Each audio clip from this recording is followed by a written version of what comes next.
decidimos volar igual y no preguntar dónde estaban esos asientos vencidos. Pero disculpe, ¿ustedes decidían no saber cuál era el avión que tenía esas limitaciones para no ir con esa presión psicológica de decir estoy en un avión que no Confiar en funciona? el destino, no había forma, sino era decir no podemos hacerlo, o no podemos volar, o no podemos... No, fue una buena determinación. No se arrepintió nadie de eso. Es como todo, es como cuando te preparas para un examen, ¿viste? Y el día de rendirlo te sentís bien y dices, no, volvé dentro de una semana. No, quiero rendirlo ahora, ya está.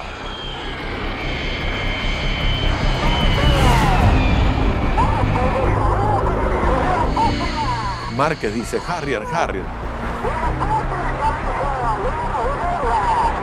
Filippi dice, Mingo, estoy bien, me eyecto, me dieron. Y también vimos ese buque en el medio del estrecho y lo atacamos.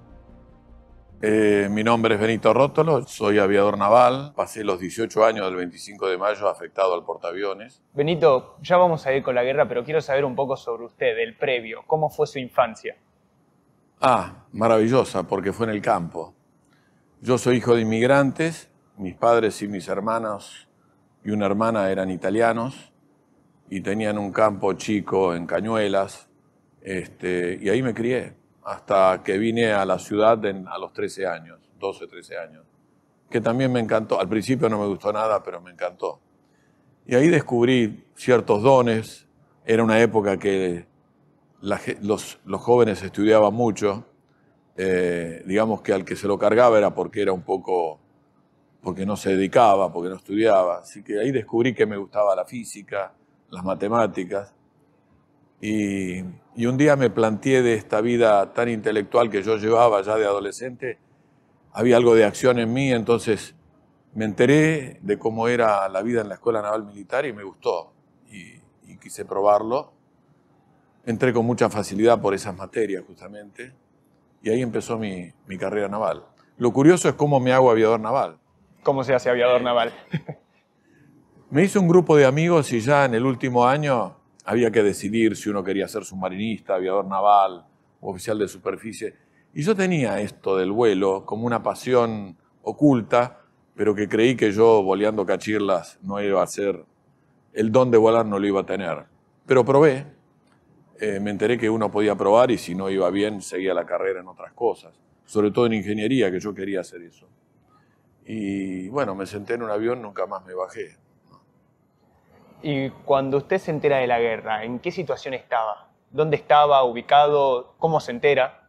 Bueno, en realidad nosotros ya llevábamos, al menos yo llevaba 10 años volando, bueno, casi 7 años volando la 4 y volando otros aviones como el Ermac y el T-28, con los cuales empecé a hacer la carrera de portaaviones.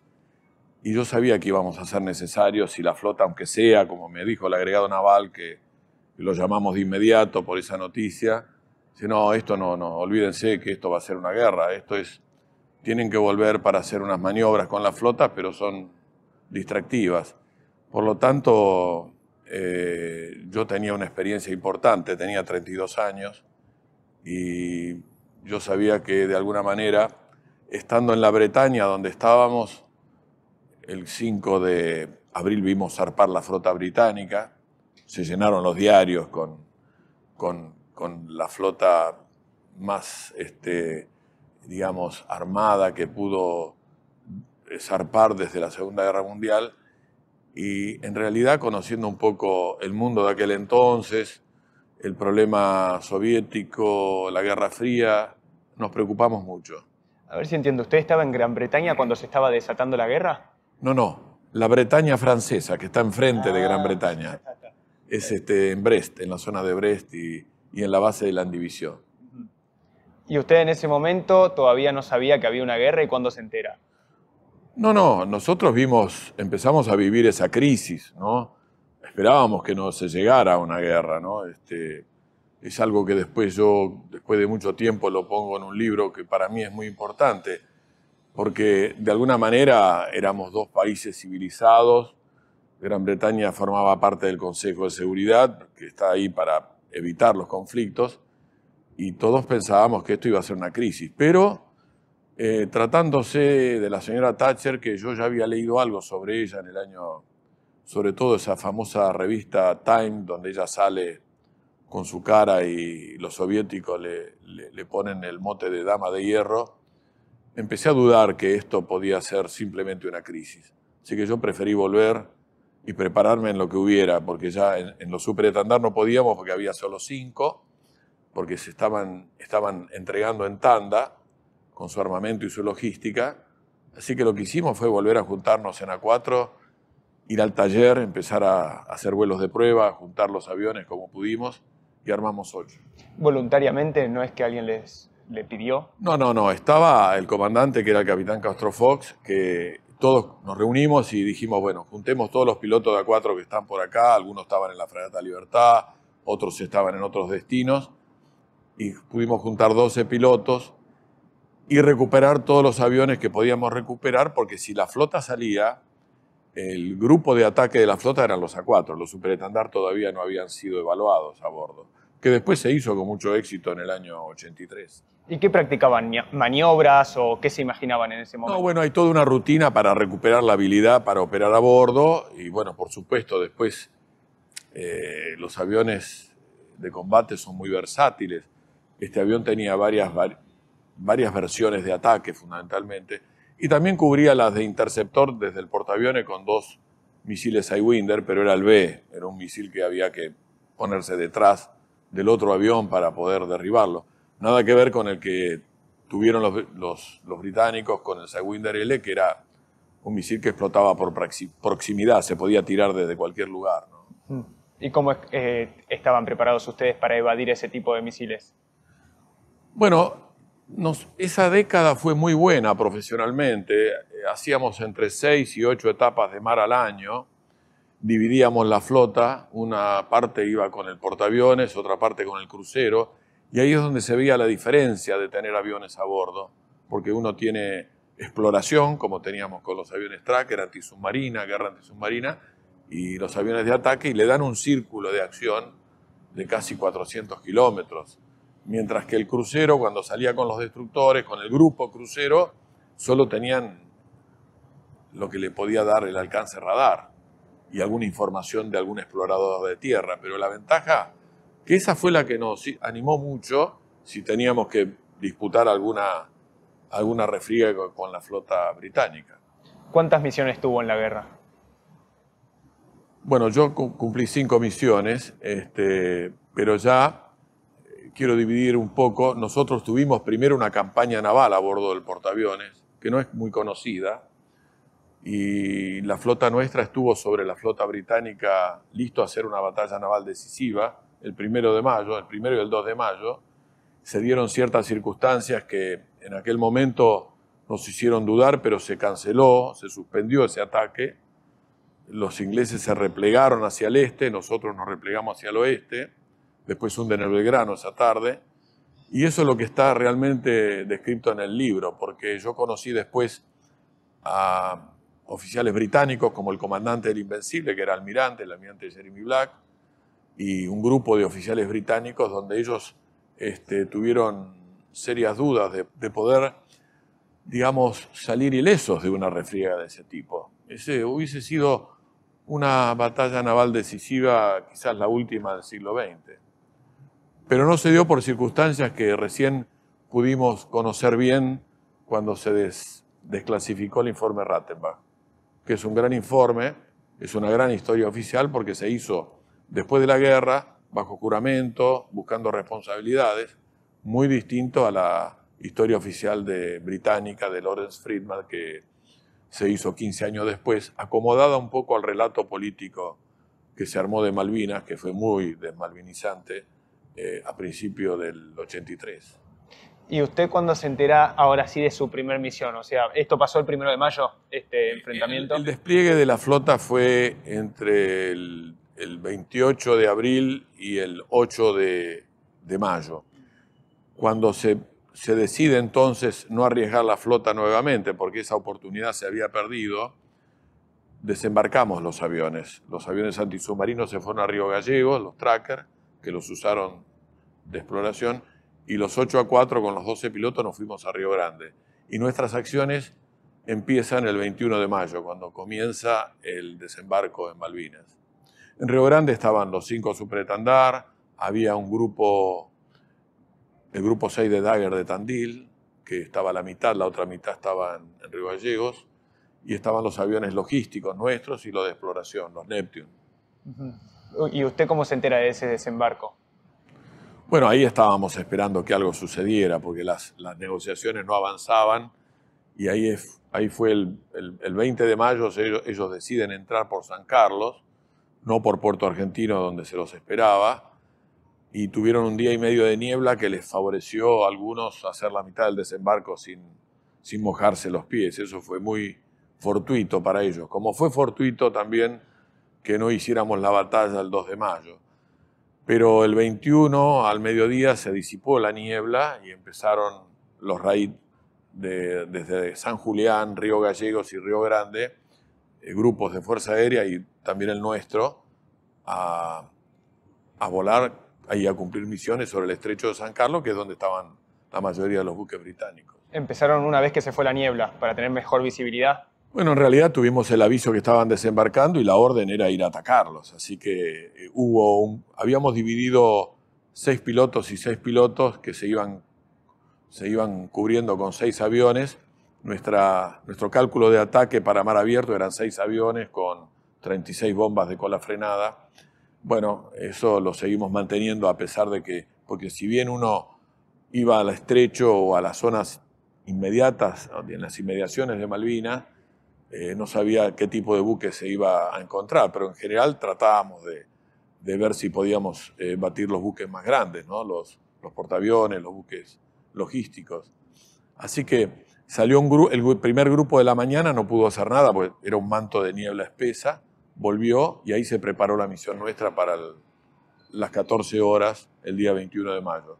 Ahí salimos, el grupo de la tarde era el capitán Filippi, Arca y el teniente Márquez, y después los otros 3 estaba yo de sublíder con el teniente Lecour y el teniente Sylvester. Éramos todos teniente de navío. Así que tuvimos la misión de ir al estrecho y aparentemente había un blanco elegido, pero después antes de salir nos dijeron ahí no hay nada, remonten el estrecho hacia el norte y vayan donde está toda la maniobra de desembarco. Así que salimos a las 14 horas, nos separamos con el capitán Filippi porque tuvimos que calibrar unos BLF Omega que nos habían puesto. O sea, iban 3 y 3. Y al final quedamos 3 y 3 separados unos 10 minutos. Es curioso esto que yo quiero destacar. Cuando decidimos recuperar estos aviones, bien no estaban. Los vuelos de prueba no daban bien. Y nosotros aceptamos las cosas como estaban. No queríamos perder este tren. No hubiésemos tenido cómo explicar que zarpaba la flota y no hubiesen estado estos aviones a bordo. Después, el 31 de diciembre del 81, se empezaron a vencer los asientos eyectables. Y eso era un poco ya, digamos, muy decisorio. Decidimos volar igual y no preguntar dónde estaban esos asientos vencidos. Y después, por ejemplo, el día 21 también se nos dijo no hay tanque. No hay tanque porque hay tanta demanda que la misión de ustedes se puede hacer mañana. Y dijimos no, bajamos 2 bombas y salimos con el combustible muy justo, casi para un punto a punto, ¿no? Son 700 kilómetros. Con un monomotor, motores que estaban todavía vencidos algunos. Bueno, pero en fin, teníamos esa determinación. Pero disculpe, ¿ustedes decidían no saber cuál era el avión que tenía esas limitaciones para no ir con esa presión psicológica de decir estoy en un avión que... Confiar en el destino, no había forma, sino era decir no podemos hacerlo, o no podemos volar, o no podemos... No, fue una buena determinación, no se arrepintió nadie de eso, pagamos las consecuencias, pero es como todo, es como cuando te preparás para un examen, ¿viste? Y el día de rendirlo te sentís bien y dices no, volvé dentro de una semana. No, quiero rendirlo ahora, ya está. Era así. Pero esa tarde pasó mucho de esto, porque cuando nos separamos con el capitán Filippi, yo dije, bueno, sí, despegue porque estamos consumiendo combustible, yo lo alcanzo. Pero cuando despegué dije, no lo puedo alcanzar, consumo más, ¿no? Era muy justo. Entonces mantuvimos la distancia, ellos descendieron rasante en el estrecho de San Carlos, Bueno, ahí dijo Filippi, sí, vamos a ir hacia el norte, acá no hay nada. Y fueron por el medio del estrecho y llegando a la parte más ancha, donde estaba toda la actividad, en la bahía Ruiz Puente, él señala un buque y muy pocas comunicaciones, ¿no? Nos enteramos que lo atacan. Y yo ya estaba descendiendo. Cuando uno desciende, la frecuencia VHF disminuye mucho, porque es frecuencia directa. Escucho que Márquez dice Harrier, Harrier. Primero atacaron el buque, bien. Y inmediatamente dice Harrier, Harrier. Y entonces Filippi dice, Mingo, estoy bien, me eyecto, me dieron. Bueno, teníamos regla de empeñamiento, que no teníamos que ir a atacar buques donde hubiera defensa aérea de los Harrier, porque eran muy efectivos para la defensa aérea. Entonces, yo tuve 10 segundos para pensarlo y dije, yo sigo. Y Silvestre y Lecour dijeron lo mismo y seguimos. Lo que sí hicimos fue protegernos en la costa acantilada de la isla Soledad. Descubrí que crucé el estrecho para evitar la detección radar y llegamos a ese lugar y también vimos ese buque en el medio del estrecho y lo atacamos.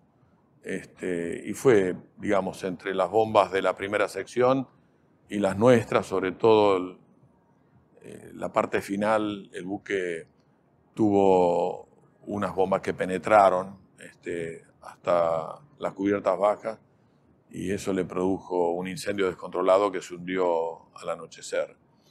Pero bueno, el regreso fue difícil porque cuando entramos al estrecho nos tiraban buques que estaban recostados sobre la costa. Yo lo describo como lo describe también el almirante Woodward, que le hacían los reportes. El estrecho era chubascos, nubes, la niebla no se había disipado, se había convertido en nubes, había sol, los trazantes de los misiles, Era realmente dantesco todo ese escenario, que duró para nosotros 1 minuto y medio, 2 minutos.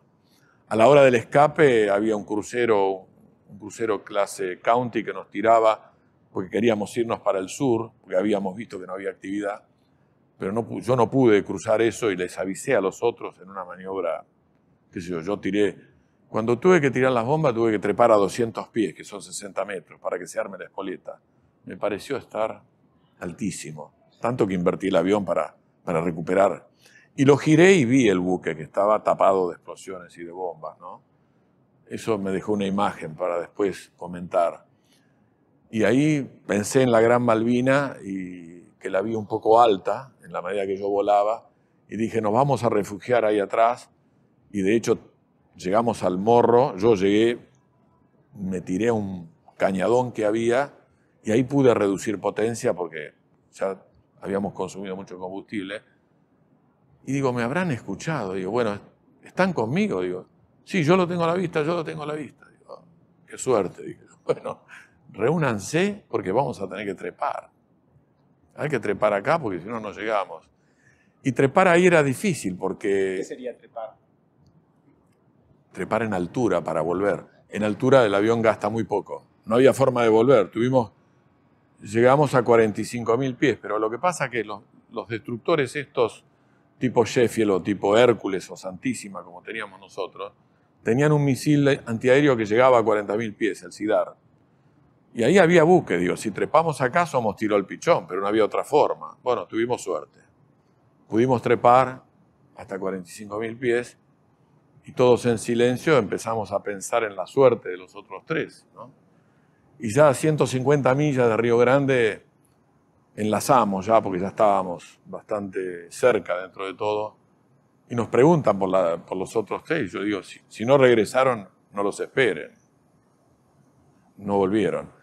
Y ese fue un momento duro. En la soledad de la cabina, yo empecé a pensar en la familia de Arca, en la familia de Filippi, en el Loro Márquez, que era un chico que yo lo apreciaba muchísimo. Era un gran yachtsman, muy querido en el ámbito del yacht. Y ahí se me escaparon algunas lágrimas, pero me tuve que contener porque uno también era el relax de ese estresazo que uno vive cuando está atacando y le están tirando con todo, ¿no? Nosotros teníamos unas técnicas muy perfeccionadas dentro de lo modesto que era el avión, que era en la parte final hacer unos zigzagueos para que el track de tiro no lo resolviera el tiro automático y de hecho creo que nos sirvió. Bueno, y cuando llegamos, fue duro ver las escaleras de los aviones que ya no habían vuelto y bueno, fue un momento difícil para pensar. Yo en un momento dije, jamás voy a hacer alardeo de todo esto, porque esto como lo dije en el libro, la guerra con toda su crueldad nos había atrapado a todos. Sobre todo pensando en ese buque envuelto en llamas, en explosiones. Ese día le tiramos entre los 6 aviones 24 bombas con la frenada. Este es el libro que usted mencionaba de estas anécdotas. Sí, esta es una parte. En realidad este libro tiene un carácter más bien político-estratégico y cuenta esto, los 5 días decisivos que fueron del 1 al 5 de mayo, que es una historia, por la forma en que se dieron los acontecimientos, no se contó en detalle y se perdieron muchos hechos que acá están recopilados. En mi caso, por parte de mi vida en la campaña naval, y por otro lado por José Enrique García Enciso, que era un joven también que estaba en la Casa de Gobierno y estaba al lado de la Junta y sabía todo lo que sucedía. Es más, él integraba un equipo que tenían que pensar como si fueran británicos. Y entre los dos pudimos hilvanar el por qué sucedieron ciertas cosas que no entendíamos y por qué él las tenía ahí como verdad, ¿no? Este libro que nos acaba de dar Luján Rodríguez cuenta algunos hilos que fueron uniendo entre distintos veteranos. Es más, los capítulos están intercalados. En realidad, el veterano soy yo. José Enrique era un hombre de ciencias políticas y que lo habían citado por haber ido a un colegio inglés a hacer esta tarea. Pero él lo que tiene es y tiene los documentos de todo lo que sucedió en esos 74 días en la Casa de Gobierno. Y por ejemplo, una de las mejores anécdotas que se puedan encontrar allí. Hay muchas. Bueno, quizás la más interesante es que yo estando, después de la guerra, yo me pasé a superetandar, fui comandante de superetandar y ya en el 89 me voy en un curso de intercambio a la flota del Atlántico en Estados Unidos y en una cena oficial me habían invitado, era con gente de la NATO, me encuentro con una noche en un hall antes de ir a cenar con la cúpula de la Marina Americana y la cúpula de la Marina Británica, porque el comandante del Invencible en ese momento era un almirante de 4 estrellas, el almirante Jeremy Black, me hizo llamar por su ayudante, se enteró que estaba ahí y dice, mire, discúlpeme, nunca hablé con un oficial argentino y sobre todo uno que estuvo embarcado, y charlamos como 1 hora y media de lo que podía haber sucedido en esa batalla naval decisiva y es muy pintoresco y también, bueno, histórico, ¿no? Pero fue muy agradable. Después él vino acá a la Argentina, pasó un día, me reuní con él de vuelta y cuando estuve en el año 2000 haciendo un college de defensa en Gran Bretaña, en Inglaterra, en Londres, lo fui a visitar a su casa. Vivía muy cerca, en una casita de campo, y hablamos mucho de la guerra. Algo cuento acá, es muy importante. ¿Cómo que? Quiero una... No, bueno, ellos un poco coinciden con lo que dijo el almirante Woodward, ¿no? En su libro. Él dice, finalmente recuperamos las islas, pero esta campaña, más que haberla considerado un éxito, fue un absoluto fracaso. Ellos estuvieron por el filo de la navaja todo el tiempo. Después también conocí ese buque que hundimos el día 21 de mayo entre los 6 aviones. El comandante se llamaba Alan West y casi todos los comandantes de buques hundidos se habían retirado, pero estando en el college, el director del college era muy amigo de él y me dice, vos tenés que conocer a un amigo mío. Y le digo, pero ¿y quién es? El almirante Alan West. Ah, digo, está en carrera, sí, es el comandante de la flota. Entonces coordinamos un día una visita y lo fui a visitar. Fue el comandante del buque que habíamos hundido. Una visita, yo cuento, esta es una anécdota muy particular porque en mi viaje a Norwood, que es 1 hora y media, pensaba cómo iba a ser este encuentro, porque él tuvo, bueno, el buque destruido, en llamas, con muertos y demás, y fue una linda reunión. Y después Este señor viene de visita oficial en la Argentina en el año 2001, porque había un programa de intercambio en el paraguas que había lanzado Cancillería, y después asciende al primer lord del almirantazgo y también viene en visita oficial en el 2003. Con él hablamos mucho también.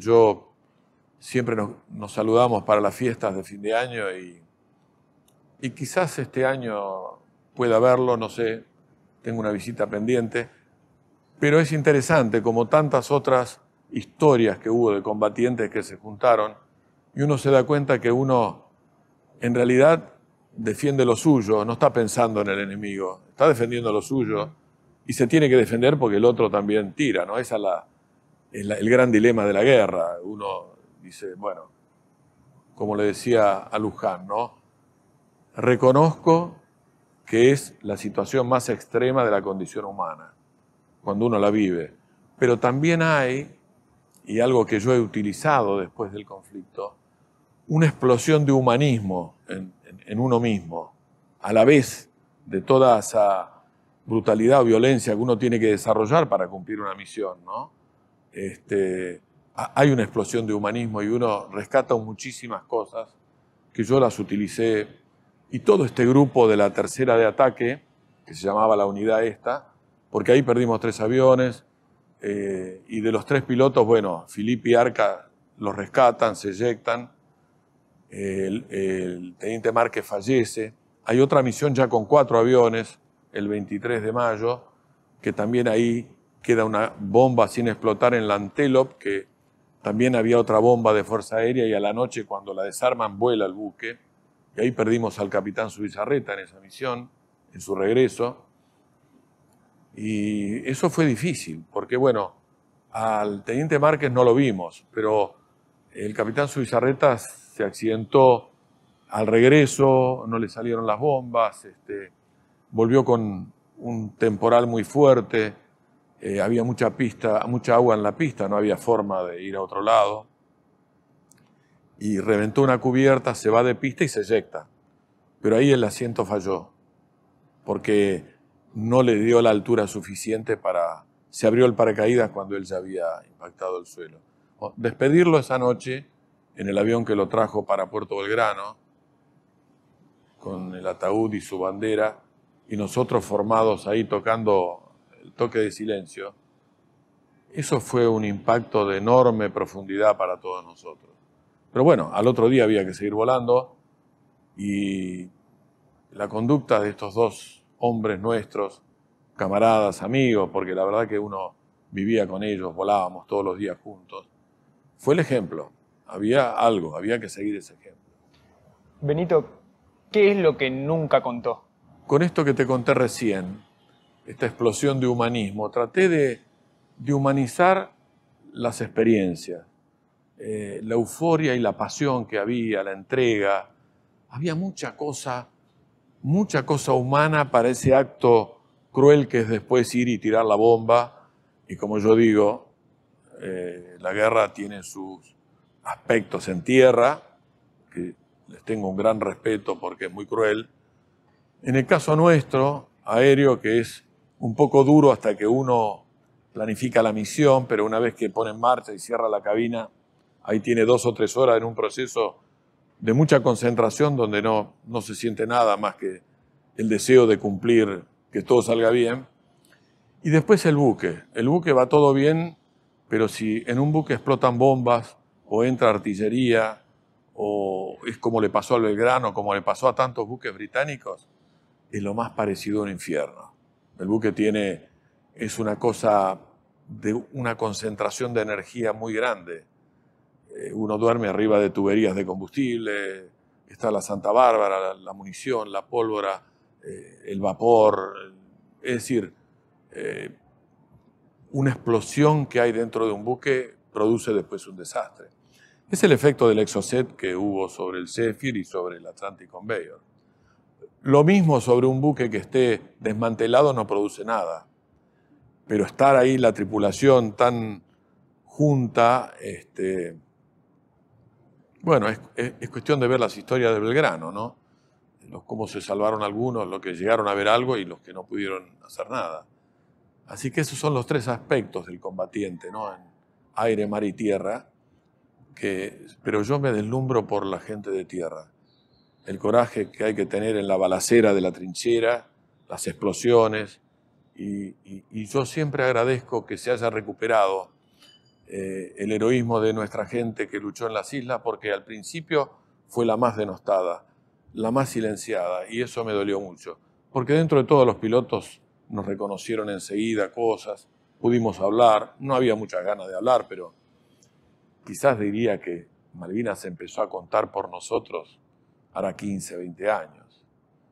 Y por suerte, porque, como dice todo el mundo, la primera víctima de la guerra es la verdad. Y después, se gane o se pierde, se construye un relato, porque la política tiene que absorber eso. Pero la historia empieza después. El relato a veces no es la historia. ¿Qué fue lo que pasó con nosotros? ¿Qué lección de vida le ha dado el estar en una guerra? Nosotros decimos que los que fallecieron en el combate son nuestros verdaderos héroes, porque entregaron todo, lo que tenían, la vida. Bueno, uno hace ese acto de entregar la vida. Por ahí se la piden y por ahí no, como en nuestro caso. Pero eso es lo primero que uno aprende a valorar. Cuando uno le hablan el valor de la vida. La vida es todo para nuestra existencia. Entonces después viene el desafío de cómo aprovecharla. Y en eso creo que todos aprendimos a aprovecharla. La familia, nuestras esposas, nuestros padres.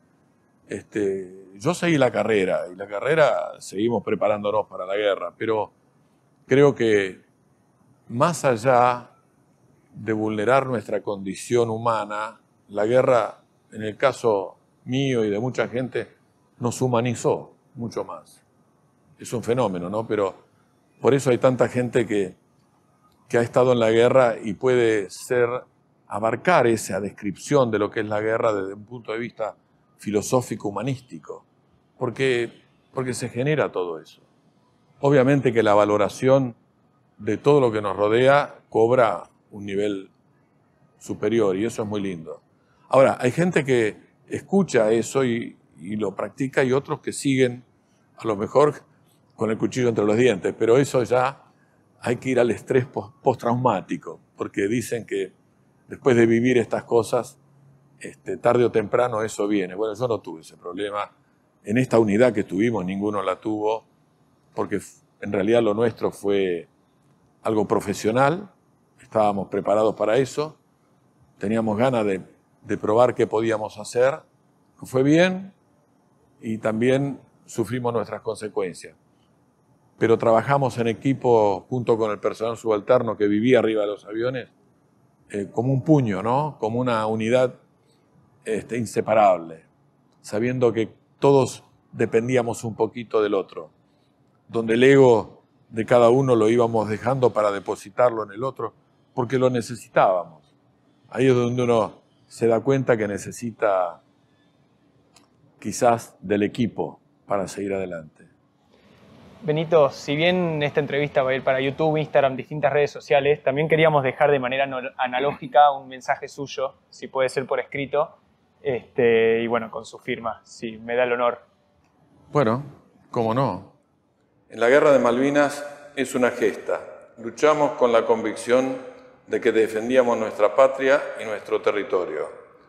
El total apoyo de la sociedad argentina, nuestro pueblo, nos brindaba la legitimidad para hacerlo. Agradezco a Gastón y Guillermo Lobo, a Luján y Víctor Rodríguez por esta enorme tarea de difundir la causa de Malvinas.